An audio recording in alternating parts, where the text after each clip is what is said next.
Hi అండి. ఈరోజైతే పాడైపోయిన బాత్రూమ్ని, అది యూజ్ చేయని బాత్రూమ్ని చాలా రోజుల నుంచి పాడైపోయి ఉందండి, పాగుడు పట్టేసింది. ఈ బాత్రూమ్ని సింపుల్గా నేను ఎలా క్లీన్ చేశాను అన్న దాని గురించి ఈ వీడియో చేస్తున్నానండి. ఈ వీడియో కూడా చెయ్యాలా అని మీరు అనుకోవచ్చు. ఇది కూడా యూజ్ అయ్యిద్దని మీకైతే ఈ వీడియో చేస్తున్నా.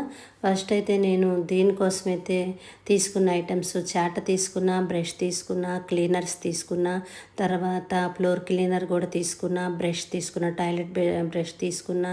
ఇది అమెజాన్లో బుక్ చేశాను. పైపులకి వాటికి స్టీల్ వాటికి మంచిగా క్లీన్ అవుతుందని. ఇప్పుడైతే మొత్తం క్లీన్ చేస్తున్నా. ఇప్పుడు ఈ దొడ్డి ప్రాసెస్ ఎందుకు పెట్టాను అని మీరు అనుకోవచ్చు.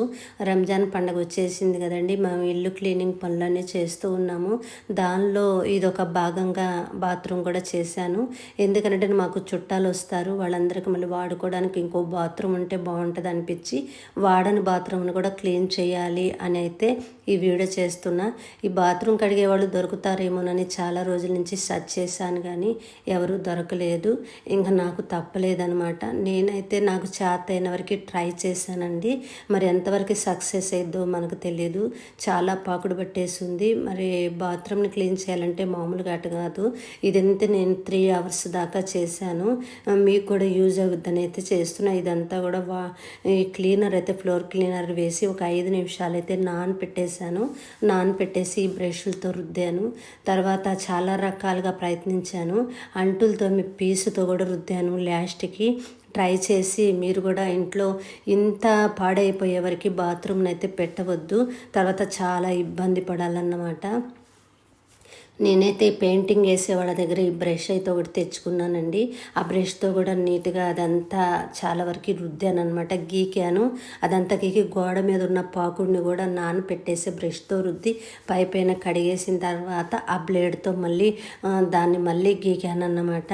మీరు బాత్రూమ్ని ఎప్పటికప్పుడు మనం స్నానం చేసే ముందే ఒక్కసారి క్లీన్ చేసేసుకొని మనం స్నానం చేసేస్తే ఇంత ఇబ్బంది లేకుండా ఉంటుందని అయితే నా ఉద్దేశం. మీకు ఒకవేళ బాత్రూమ్ కడిగే వాళ్ళు ఉంటే నో ప్రాబ్లం. మరి అందరికీ రంజాన్ శుభాకాంక్షలు అండి. మేము రంజాన్కి ఇప్పుడు పనులన్నీ స్టార్ట్ చేసేసాము.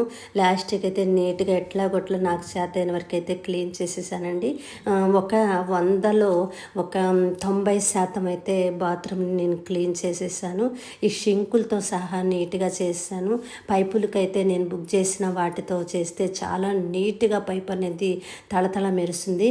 అమెజాన్లో బుక్ చేశాను. మంచిగా వర్క్ అవుతుంది. చూడండి పైపు కూడా ఎంత బాగా నీట్గా ఉందో. మనం ఏ పైపునైనా క్లీన్ చేసుకోవచ్చు. ఇదండి ఓవరాల్గా మనం బాత్రూమ్ క్లీనింగ్ అయితే ఇలా ఉంది. మరి మీ అందరికీ నచ్చితే కనుక లైక్ చేసి మన ఛానల్ని సబ్స్క్రైబ్ చేసుకోండి. ఇలాంటి వీడియో ఎన్నో మంచి మంచి వీడియోస్ అయితే మీకు నేను పోస్ట్ చేస్తూ ఉంటాను. నన్ను మర్చిపోకుండా సపోర్ట్ చేయండి. లాస్ట్కి బాత్రూమ్ని అయితే నీట్గా చేశాను నేను అనుకుంటున్నాను.